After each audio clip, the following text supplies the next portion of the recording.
এখন এসব করে কোনো লাভ নেই। বাবা, আমি এখানে যে, আমি তো ভাবলাম খেঁচা। আরে বিছানা খেঁচাই থাক বা আমি থাকি, ব্যাপারটা তো সেই একই মারা, তাই না বৌমা? আমি কি বুঝতে পারলাম না বাবা।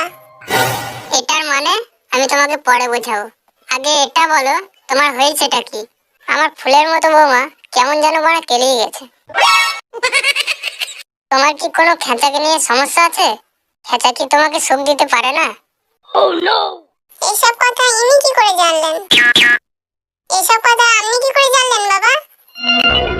ব্যাপারটা আসলে কি বৌমা, কালকে তোমার ঘর থেকে কেমন যেন একটা ঝগড়ার আওয়াজ পাচ্ছিলাম, সেই জন্য ভাবলাম তুমি খেঁচার উপরে রেগে আছো, তাই আর থাকতে না পেরে তোমাকে জিজ্ঞাসা করে ফেললাম। দেখো, তোমার কোনো সমস্যা হলে নিঃসন্দেহে তুমি আমাকে সব কথা খুলে বলতে পারো, আমার বৌমার কোনো সমস্যাকে চুটকি মেরে উড়িয়ে দেবো। কি ভাবছো কি? আমাকে বলো না, আমার কাছে সব সমস্যার সমাধান আছে।